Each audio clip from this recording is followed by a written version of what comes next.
La vie est précieuse et ne tient parfois qu'à un fil. Il suffit d'une simple rencontre pour que votre vie tourne au cauchemar. L'instinct de survie, la chance, aide parfois à échapper au pire. Aujourd'hui, nous allons nous intéresser à l'histoire vraie d'Emma, dont le job étudiant a bien failli lui coûter la vie. Imaginez une station-service isolée d'une petite ville des États-Unis. Cette station comporte une petite boutique ouverte 24 heures sur 24 et 7 jours sur 7. Les nuits sont en général plutôt calmes, avec quelques pleins et des étudiants venant se ravitailler en alcool. C'est ici qu'Emma travaille. Depuis peu, à la suite de l'agression d'une cliente, son patron a décidé de passer l'effectif de nuit de 1 à 2 salariés. Emma ne se sent pas vraiment effrayée par cette agression, mais les nuits passent évidemment plus vite à 2. Selon son emploi du temps, Emma travaille soit avec Josh, avec qui elle s'entend bien et apprécie la compagnie, soit avec Nick. Nick est très malaisant. Il est du genre à raconter sa vie dans les moindres détails au premier venu. Pour ne rien arranger, il a des problèmes de drogue et d'alcool. Personne n'aime vraiment travailler avec lui. Pour sa part, Emma prend sur elle, au fil du temps, la présence de Nick est de plus en plus oppressante. Un jour, Nick raconte à Emma qu'il doit prendre quotidiennement un traitement à cause d'un trouble de personnalité antisociale diagnostiqué dans sa jeunesse. En d'autres termes, il serait psychopathe. Emma n'est pas très à l'aise avec ce type de révélation, mais elle a elle-même connu quelques épisodes dépressifs et se montre ouverte. Elle encourage donc Nick à bien suivre son traitement et à toujours rester honnête avec son médecin. À partir de ce moment, Nick prend Emma pour sa confidente. Il lui dit régulièrement qu'il prend bien son traitement, comme recommandé par elle. Emma n'a évidemment pas vraiment envie de le savoir et essaie à chaque fois de couper court à la conversation. Globalement, les relations de Nick avec ses collègues se dégradent. 2 d'entre elles s'en plaignent à leur patron, ce qui voue à Nick un sérieux rappel à l'ordre. À la suite de cet incident, Nick vrille. Il est furieux et confie à Emma que sans ses médicaments, il aurait réglé leur compte à ses filles. Pour lui, les reproches de ses collègues sont juste des attaques personnelles et ne sont pas justifiées. Heureusement, la journée de Nick se finissait à ce moment-là, et Emma et Josh, qui allaient commencer leur nuit, firent comprendre à Nick qu'il était temps pour lui de partir. Ce soir-là, Josh est allé s'occuper des boissons dans la réserve et Emma s'est occupée de restocker les étals de la boutique. Au milieu de la nuit, Emma, vaquant toujours à ses occupations dans la boutique, entend la sonnette de la porte. Pensant qu'il s'agissait d'un client, elle lui demande de patienter.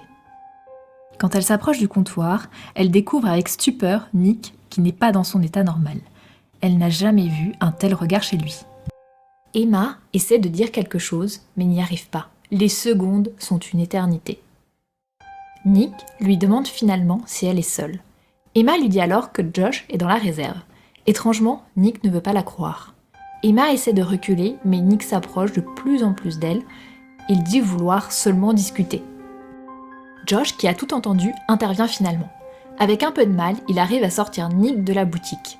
Nick se débat et essaie de frapper Josh. Une fois Nick mis dehors, Josh ferme à clé la porte de la boutique. Emma et Josh ont à peine le temps de se calmer qu'ils voient la vitre de la porte se fissurer. Nick s'est muni du cendrier extérieur pour forcer la porte. À ce moment-là, Emma et Josh voient que Nick tient un couteau de chasse dans sa main et qu'il le brandit vers eux.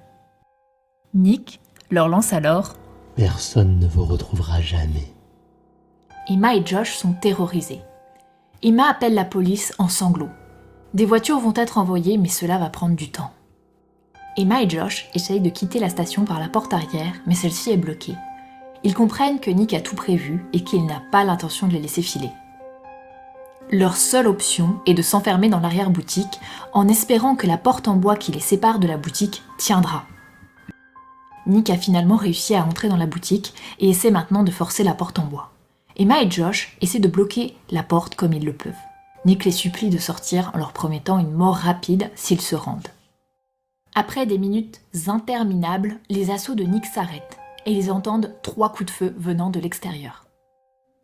Ils entendent quelqu'un s'approcher de la porte de l'arrière-boutique et demander s'ils vont bien. Ils ouvrent la porte et constatent que leur sauveur n'est pas un policier. Il s'agit d'un vieil homme. Ambulancier à la retraite, Il leur explique qu'il continue à écouter régulièrement la fréquence radio de la police. Quand il a entendu ce qu'il se passait à la station, il a su que les policiers n'interviendraient jamais à temps pour sauver les deux jeunes. Ils ont eu une chance incroyable qu'il intervienne ce soir-là. De son côté, Nick, blessé à l'épaule par balle, s'est enfui et n'a été retrouvé que 2 jours après dans une cabane dans les bois. Emma et Josh apprirent plus tard que Nick s'était séparé de sa femme quelques jours auparavant et que cet événement l'avait complètement fait sombrer. En raison de son trouble de la personnalité, Nick échappa à la prison et fut interné. Depuis cet événement, Josh et Emma ont changé complètement de vie. Mais ils ont récemment appris que Nick a été remis en liberté.